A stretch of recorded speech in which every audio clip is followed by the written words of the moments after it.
Cataloguing sentient life forms across the galaxy wasn't exactly the glamorous career path depicted in recruitment holograms. Chief Taxonomist Zyx-Voon knew this better than most, having spent 3 centuries methodically labeling and filing every thinking species according to the Grand Archive's exacting standards. Sector 47G, Quadrant 12, unremarkable yellow star, Zyx-Voon muttered, guiding 17 of 27 sensory appendages across holographic displays. Could they possibly assign me to a more tedious region? Perhaps a void of empty space next time? The taxonomist's assistant, a gelatinous mass communicating through color fluctuations, pulsed a sympathetic azure. Budget cuts? Again? Zyx-Voon snorted through respiratory membranes. 8 specialized degrees in evolutionary xenobiology reduced to scanning backwater systems that haven't produced a noteworthy species in... Wait. The scanning equipment had flagged an anomaly on the 3rd planet from the unremarkable star. Something about the dominant species, bipedal mammals called humans, triggered multiple classification errors. Run that again, ordered Zyx-Voon, all appendages suddenly rigid with attention. The assistant pulsed a questioning yellow-green. Because, Zyx-Voon explained with the exaggerated patience of someone explaining quantum physics to houseplants, according to these readings, these humans have no natural predator classification for thousands of years, which is completely impossible. The second analysis produced identical results, clearly malfunctioning equipment. Zyx-Voon's appendages waved dismissively. Every evolved species exists within an ecological power structure.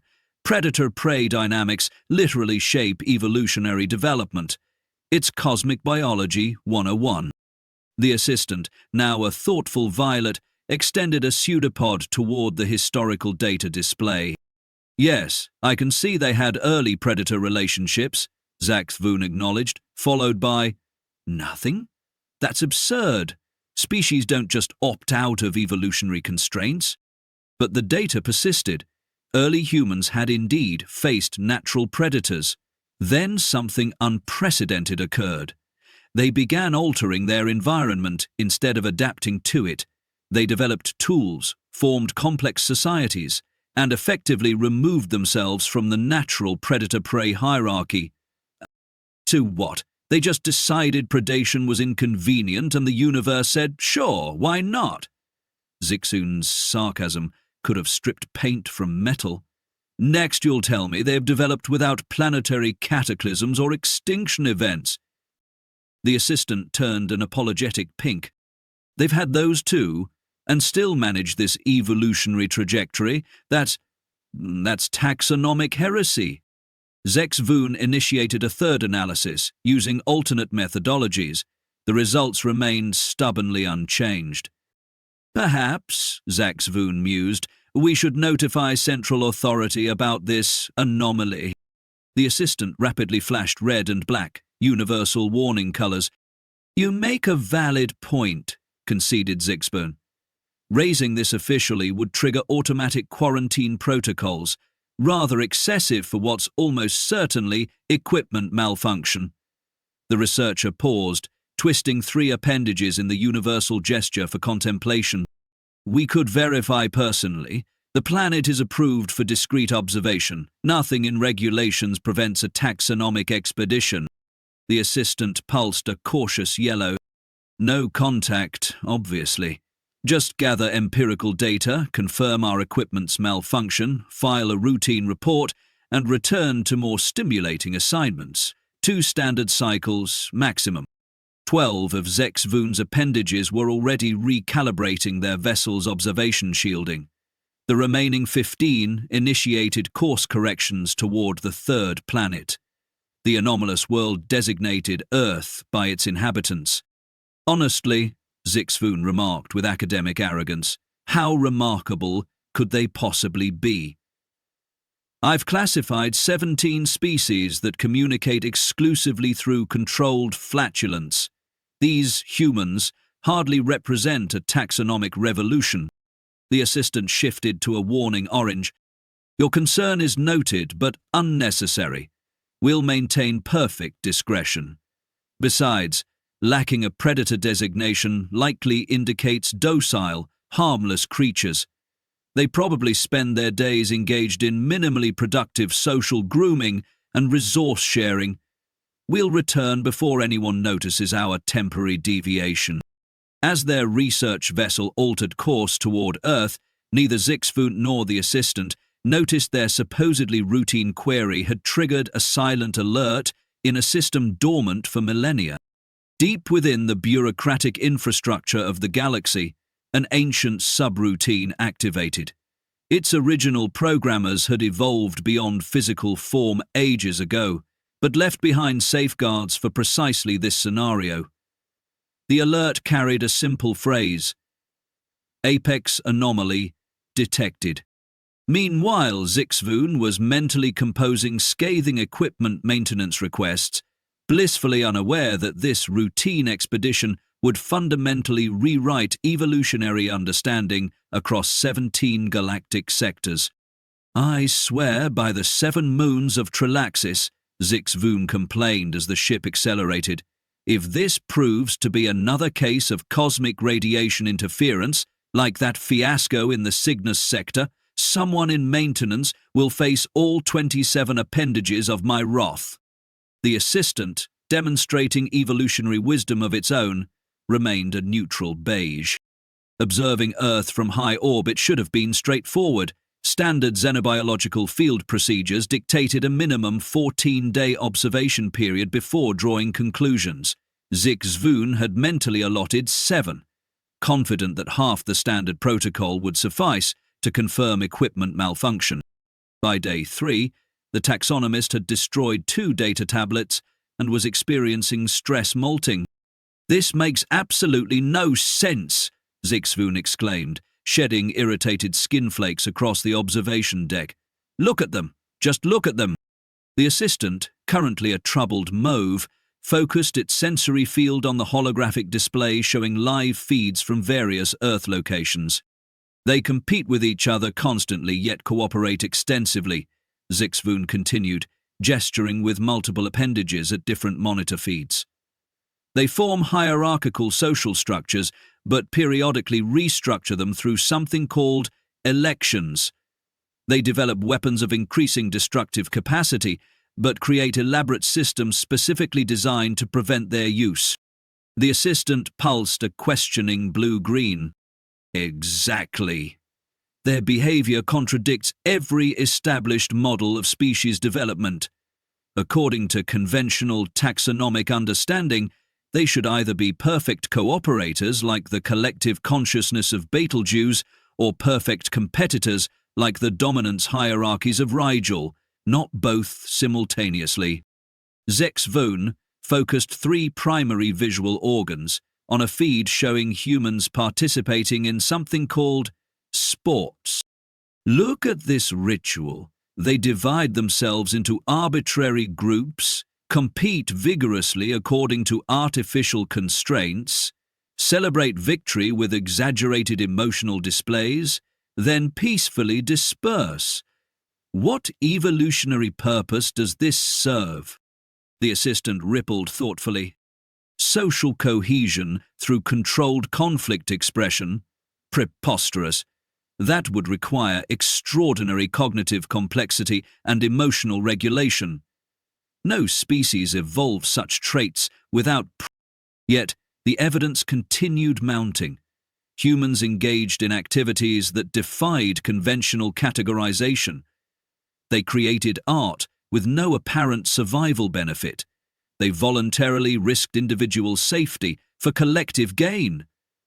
Most puzzlingly, they demonstrated unpredictable altruism toward completely unrelated beings, including non-sentient life forms.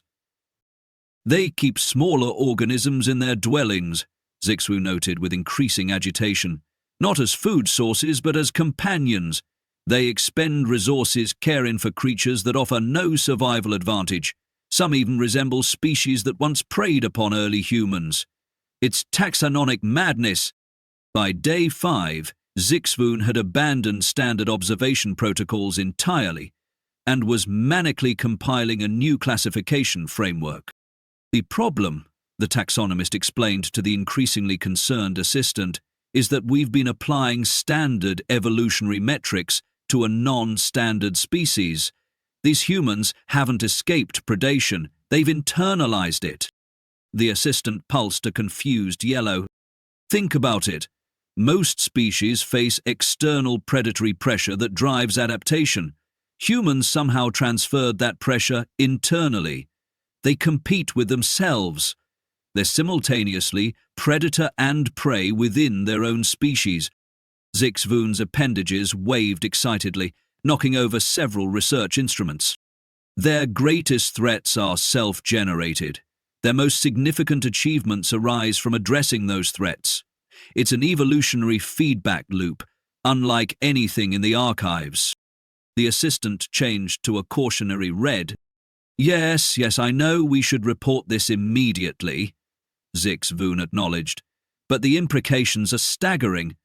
The central authority would impose immediate quarantine protocols. We need more data before triggering that level of bureaucratic response. The assistant intensified to a brighter red. Don't cite regulation at me. I wrote half the xenobiological contact protocols. This discovery transcends standard procedures. On day 6, Zyx-Voon made a decision that violated approximately 73 sections of the Grand Archive's operational charter. We need direct interaction data, the taxonomist announced. Passive observation is insufficient to classify this anomaly. The assistant flashed alarmed patterns of red and black. Not full contact, Zyx-Voon clarified. Just a controlled interaction scenario. Something to test their response to non-terrestrial intelligence. We'll use the standard first contact protocol designed for minimal cultural disruption. The assistant's coloration shifted rapidly through patterns indicating extreme disagreement. Your objection is noted, Zyx-Voon replied dismissively. But consider the taxonomic significance. This could revolutionize our understanding of evolutionary development. One small protocol breach versus reshaping galactic science. While the assistant pulsed urgent warning colors, Zyx-Voon was already preparing the ship's communication array, calibrating it to broadcast on frequencies humans were known to monitor for extraterrestrial signals. A simple message. Mathematical sequences establishing intelligence, followed by basic communication protocols. Standard procedure for pre-FTL civilizations. The assistant extended distressed pseudopods toward the emergency communication controls. Stop that immediately. This is not mutiny, it's scientific necessity. Zyx-Voon blocked the assistant with several appendages. I've spent 3 centuries cataloging mundane variations of predictable evolutionary patterns. This is the first genuinely novel phenomenon we've encountered. The central authority would bury this discovery in bureaucratic procedure for decades. Before the assistant could intervene further, Zyx-Voon activated the transmission sequence. There, done. A simple mathematical sequence directed at their primary space observation facility. If they respond, we'll have concrete interaction data. If not, no harm done. The assistant collapsed into a despondent grey puddle. Your concern is excessive, Zyx-Voon insisted. Even if they detect the signal, the probability of them deciphering it and responding within our remaining observation window is astronomically small. These are pre-FTL primitives, after all. Exactly 17 minutes later, the ship's communication array detected an incoming transmission from Earth. The message was elegant in its simplicity, the exact mathematical sequence they had sent, followed by a new sequence that logically extended the pattern and concluded with what appeared to be coordinates for a remote location on the planet's surface. Zyx-Voon stared at the response with all visual organs widened to maximum aperture. It's impossible, They not only detected and deciphered our transmission, but formulated a coherent response in minutes. The taxonomist's voice dropped to a whisper. "Do you understand what this means?" The assistant, now a pale, horrified white, clearly did. "We've just initiated first contact with a species that has no evolutionary parallel in known galactic history. A species with no predatory classification that somehow demonstrates apex predator cognitive capabilities." A notification chimed, indicating another transmission from Earth, this one significantly larger and more complex. "They're sending data packets, images, and some kind of audio transmission." As the ship's systems processed the incoming information, both Zyx-Voon and the assistant watched in stunned silence. The data resolved into a simple animation accompanied by sound. It showed a crude representation of their own research vessel. Impossible. Their cloaking technology should have prevented detection. Followed by an image of bipedal figures greeting alien forms with appendages extended. The audio component repeated a single phrase in various human languages. After the ship's translation matrix processed the message, Zyx-Voon read the simple statement with mounting horror. "We know you're there. Let's talk." The assistant's color drained completely, becoming transparent with shock. "Well," Zaxby said after a long silence, "I suppose we should prepare for a more formal introduction than anticipated." As they began emergency preparations for an actual first contact scenario, 17 urgent messages from the Central Authority arrived simultaneously, all with the same critical priority designation. "Seize all Earth observation immediately. Anomaly containment protocol activated." Too late. Much too late. The Central Authority's emergency response fleet arrived with impressive efficiency. Unfortunately, not quite efficient enough to prevent the diplomatic catastrophe already unfolding on Earth's surface. "I told you this was a terrible idea," hissed senior diplomatic envoy Krex Nor, whose 12 facial appendages were currently contorted into the universal expression for extreme bureaucratic displeasure. The envoy had been dispatched via emergency quantum teleportation the moment Zyx-Voon's unauthorized transmission was detected. "In my defense," Zeg-Explern replied, trying to maintain some semblance of professional dignity, despite being formally restrained by ceremonial censure bonds, "the taxonomic implications are revolutionary." "Revolutionary?" Krexnor's voice modulator vibrated with barely contained fury. "You've initiated unauthorized first contact with an unclassified species. Do you have any concept of the regulatory nightmare you've created? The paperwork alone will take decades." The assistant, now an apologetic lavender, hovered at a respectful distance from both the disgraced taxonomist and the fuming diplomatic envoy. "The regulations exist for a reason," Krexnor continued. "First contact protocols require 73 distinct approval phases, 16 risk assessment matrices, and a minimum of 12 different administrative departments signing off. You've bypassed the entire process because of... what? Scientific curiosity?" "Because," Zyx-Voon responded with surprising firmness, "these humans represent an evolutionary anomaly that contradicts fundamental taxonomic principles. They've developed advanced cognition without predatory pressure. They've created technology capable of detecting our supposedly undetectable observation vessels, and, most concerning of all, they responded to first contact with an enthusiasm that defies all predictive models." Before Krexnor could formulate a suitably scathing response, a communication officer interrupted with news that would soon become historic. "Envoy, the humans have arrived at the designated meeting location." The hastily established first contact site was a remote desert region, selected for its sparse population and natural barriers that could theoretically contain any unfortunate incidents. The Central Authority's emergency protocol had deployed a standard diplomatic module, a featureless metallic hemisphere designed to appear impressive to pre-FTL civilizations, while containing numerous defensive capabilities disguised as architectural flourishes.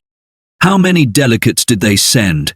Caxnoa asked, adjusting ceremonial diplomatic attire with nervous appendages. "That's the concerning part, envoy," the officer replied. "They didn't stick to the numerical limitations we transmitted.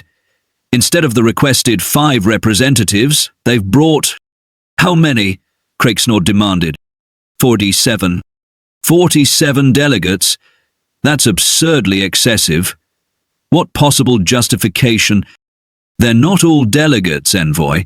According to our scans, they've brought scientists, military personnel, medical experts, linguistic specialists, cultural anthropologists, religious leaders, and— The officer paused, checking readings with apparent confusion. Several individuals who appear to be creating visual documentation of the proceedings. They're recording this? After our explicit instructions not to? Ha! Actually, Zyx-Voon interjected, earning a venomous glare from the envoy. That behavior perfectly matches their pattern. They consistently prioritize information gathering over protocol adherence. Nobody asked you, taxonomist, Crexenos snapped. You'll remain in ceremonial bonds throughout this meeting as a visible reminder of consequences for regulatory violations. The first physical meeting between representatives of the galactic community and humanity was not proceeding according to any established diplomatic framework. "Welcome, visitors from beyond our world," announced a human wearing what appeared to be a ceremonial dark covering over their lower body and a white upper garment. "On behalf of Earth, we extend greetings and an invitation to peaceful dialogue." Rexnor had prepared an elaborate 12-part formal introduction sequence designed to establish proper hierarchical relationships. The human speaker had just rendered the entire protocol moot with their presumptuous welcome. "We acknowledge your greeting," the envoy responded stiffly, following the abbreviated contingency protocol for diplomatic disruptions.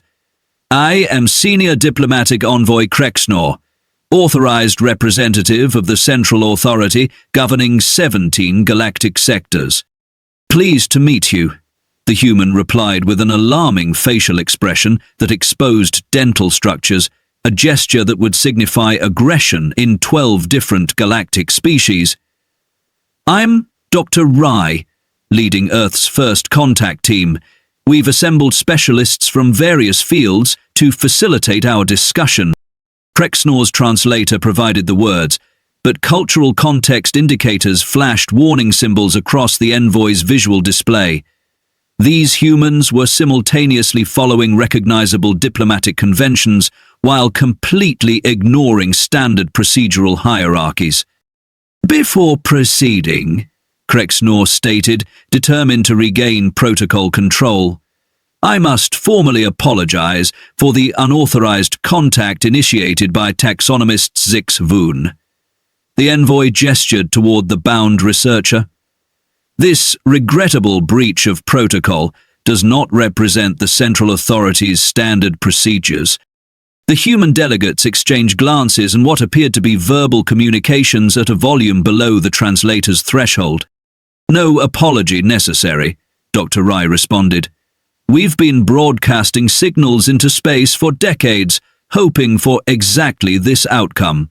Taxonomist Zyx-Voon simply answered our call." Rexenor's appendages twitched with diplomatic horror. "You misunderstand. The taxonomist violated 73 distinct regulations. The appropriate response is to acknowledge our formal apology and accept the censure of the offending party." The human made that alarming dental display again. "From our perspective, your colleague displayed scientific curiosity and initiative, qualities we value highly. But if ceremony is important to you, we acknowledge your apology." Zyx-Voon, despite the ceremonial bonds, couldn't suppress a ripple of vindication through peripheral appendages. "Now," continued Dr. Rye with disconcerting directness, Perhaps you could explain why our species has been under observation, and what exactly it means to have no predator designation. Our linguists found that phrase particularly interesting in your transmissions. The envoy froze momentarily. Protocol dictated a minimum of 7 diplomatic exchanges before discussing substantive matters. These humans had jumped directly to the core issue with no preamble. This information pertains to galactic classification systems that would be premature to... We intercepted multiple transmissions, referring to evolutionary anomalies and predation classifications, interrupted another human, this one wearing a different ceremonial covering. Our xenobiologists are particularly interested in understanding how your civilization categorizes species development. Krexnor shot a venomous glare at Zyx-Voon, whose unsecured communications had clearly been intercepted far more extensively than initially believed. Since the subject has been raised, the envoy conceded with extreme reluctance. I will provide basic information. The Grand Archive of Xenobiological Classifications categorizes all sentient species according to their evolutionary development, and humans lack this classification, asked a third human, who appeared to be documenting the exchange with a small device. Your species represents an anomaly, Krexnor admitted. While you evolved with natural predators in your early development, you have existed without significant predatory pressure for thousands of years. This defies standard evolutionary models. The gathered humans exhibited a variety of physical responses. Some exchanged glances, others made notes on devices, and several displayed dental features again. That's fascinating, Dr. Rai said, but perhaps incomplete. Humans have faced constant existential threats throughout our development, many self-generated. We've nearly destroyed ourselves multiple times through warfare, environmental damage, and technological misapplication. Precisely, exclaimed Zyx-Voon, breaking protocol by speaking without permission. You've internalized predatory pressure. You compete with yourselves, creating evolutionary selection through artificial conflicts. Krexnor signaled for the taxonomist to be restrained, but the humans were already responding with obvious interest. An intriguing hypothesis, noted a human with facial hair patterning. We've long recognized our capacity for both remarkable cooperation and devastating conflict. You're suggesting this duality has evolutionary significance? Significance? Zyx-Voon's appendages trembled with academic excitement despite the restraints. It's unprecedented. Most species develop either cooperative or competitive dominance. Your simultaneous expression of both traits suggests cognitive structures unlike anything in the archives. The diplomatic meeting was rapidly devolving into a scientific symposium, Krexnor's worst bureaucratic nightmare. Perhaps, the envoy interjected firmly, we should return to established diplomatic protocols before pursuing specialized academic discussions. Of course, Dr. Rai agreed amenably, then immediately continued. Though while we're discussing classifications, we're curious about this central authority you represent. Is it a governing body? A scientific institution? Religious organization? Some combination? Krexnor's appendages twitched with restrained frustration. These humans appeared constitutionally incapable of following proper conversational sequences. The central authority is the administrative body governing 17 galactic sectors, comprising approximately 800,000 inhabited worlds. This information produced visible reactions among the humans, widened ocular organs, elevated respiratory patterns, and increased subliminal vocalizations. 800,000 inhabited worlds, repeated Dr. Rai with obvious amazement. That's extraordinary. It's merely the local administrative region, Krexnor clarified. The full galactic community encompasses significantly more territories, but those fall under different jurisdictional bodies. The humans began speaking rapidly among themselves, clearly processing implications of a galaxy far more populated than they had anticipated. Zyx-Voon, observing their reactions, noted something particularly interesting. Despite obvious surprise, the humans showed no signs of fear or intimidation. Instead, they displayed increased excitement and curiosity.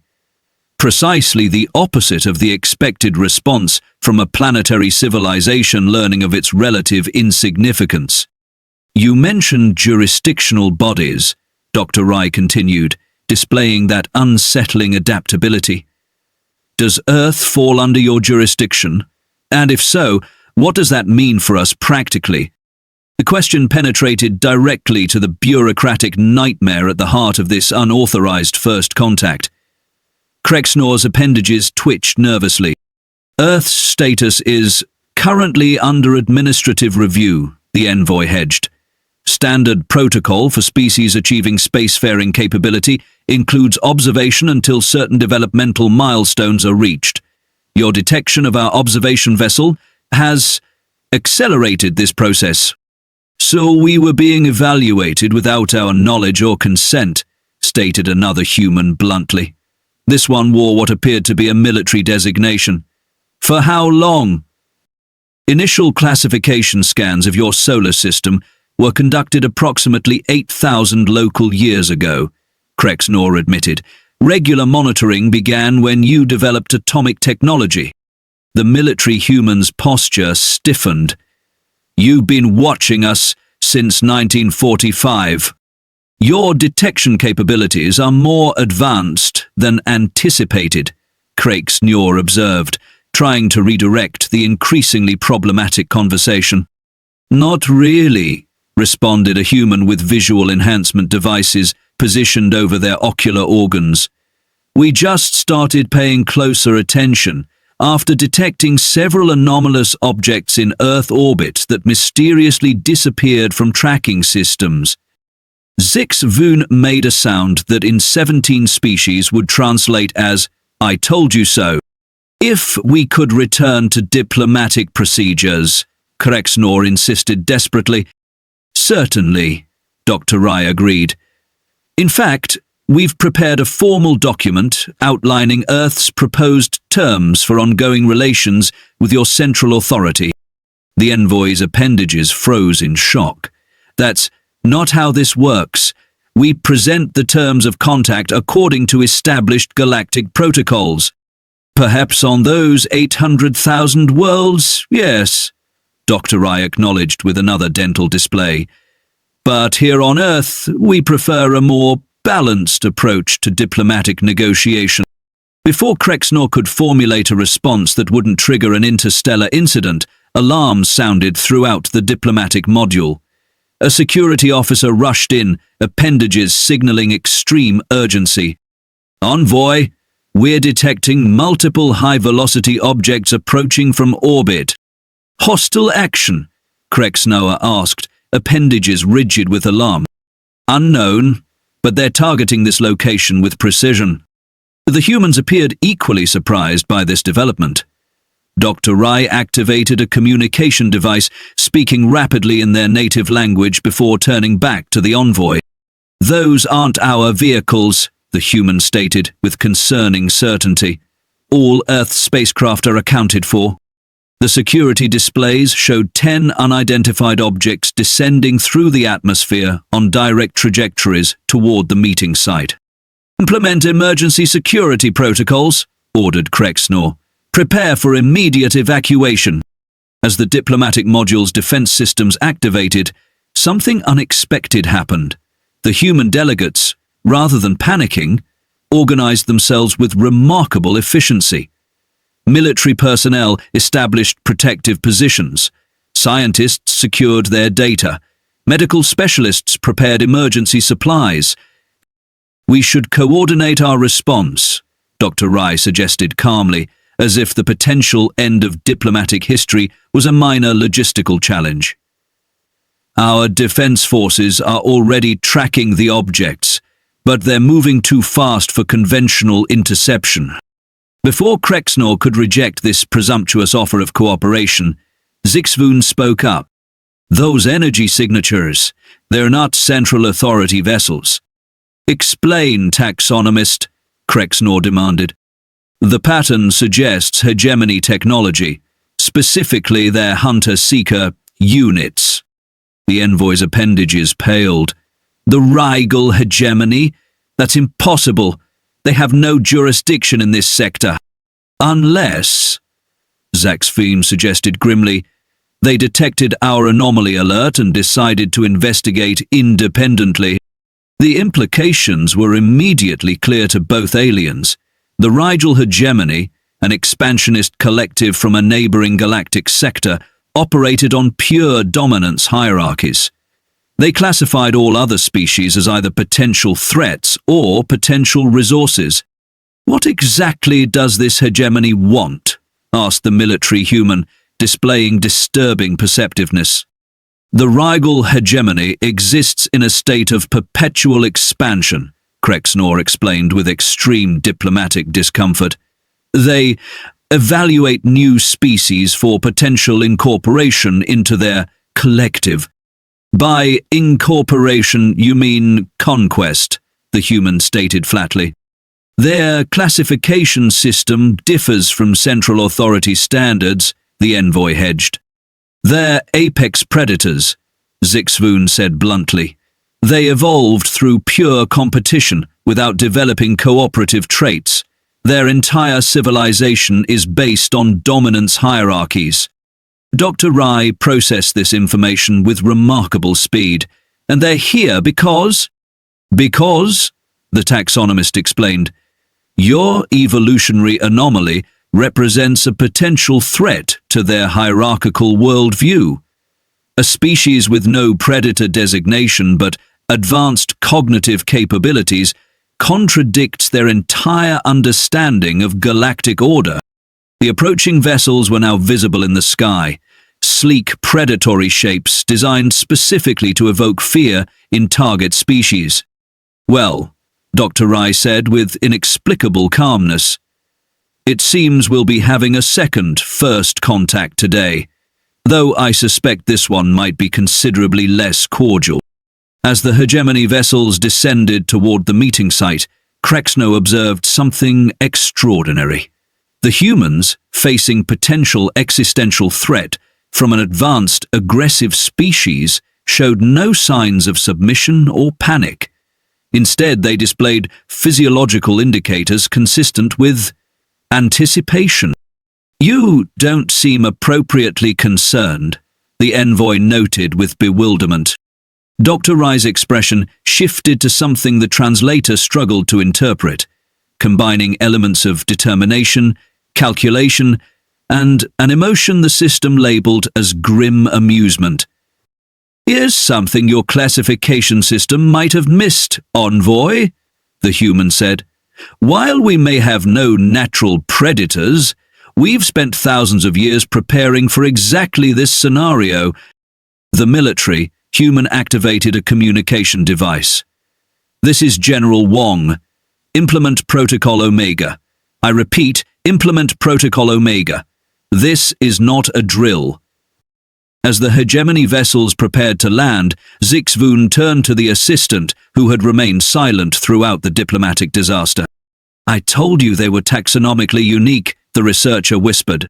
The assistant, observing the humans efficiently organizing for conflict, turned a color that had no translation in any known language, a shade that somehow communicated both terror and fascination. The first vessel touched down 100 meters from the diplomatic module. Its hull separated along seams that resembled teeth, revealing occupants whose evolutionary origin as apex predators was unmistakable in every aspect of their physiology. How unfortunate, Krexnor murmured.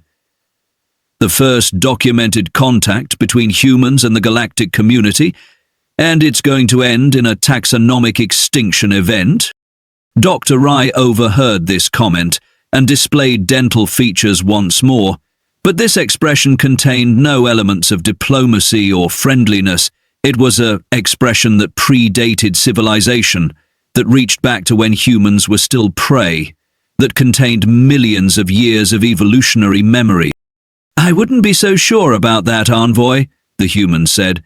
"After all, every predator eventually meets something it can't eat." As the hegemony forces deployed with military precision, humanity prepared to demonstrate exactly why a species with no predator designation might be the most dangerous creature in the galaxy.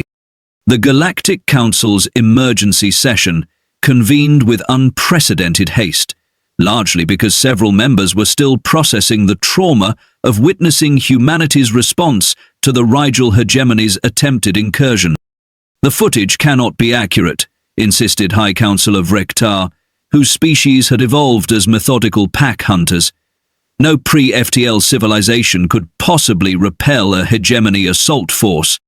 "The records are verified," countered senior diplomatic envoy Krexenor, still visibly shaken from witnessing the events firsthand. The humans not only anticipated the attack, but had contingency measures already prepared. Zyx-Voon, now elevated from disgraced taxonomist to chief xenobiological consultant due to unique expertise regarding humans, addressed the council with newfound authority. "The fundamental error in our assessment was applying standard predator-prey classifications to a species that transcends the paradigm entirely. Humans evolved beyond external predatory pressure by becoming their own most significant threat, and therefore their own most powerful evolutionary driver." The assembled council representatives reviewed holographic displays showing the aftermath of the brief but decisive conflict.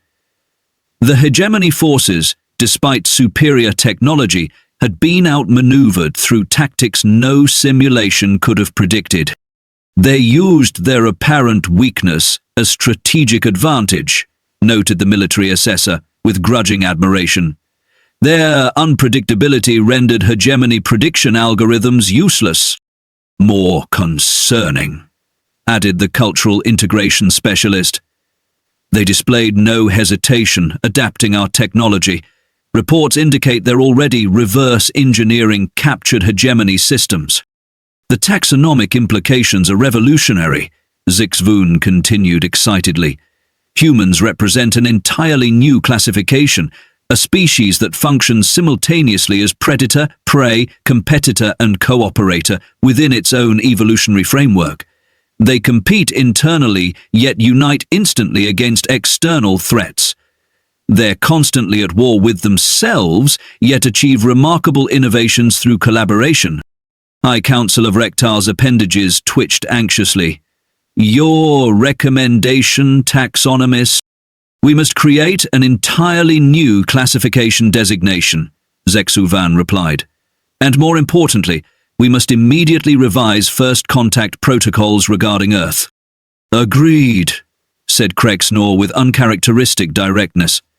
"Standard hierarchical integration will fail catastrophically. These humans must be approached as equals, despite their technological limitations." The council chamber filled with alarmed murmuring. No pre-FTL species had ever received such designation. "A humanity unconstrained by traditional evolutionary patterns," concluded Zyx-Voon, "represents either our greatest opportunity or most significant threat. They are neither predator nor prey in conventional terms. They are something else entirely." The council voted unanimously to create a unique classification for Earth: autonomous evolutionary anomaly with self-directed development. As the emergency session concluded, Zyx-Voon's assistant, now promoted to junior taxonomist, pulsed a questioning turquoise. "Yes," Zyx-Voon responded thoughtfully, "perhaps the humans are right. Perhaps the true definition of apex predator isn't the species that hunts most effectively, but the one that ultimately transcends the need to be defined by hunting at all." The Galactic Council would never view the universe quite the same way again.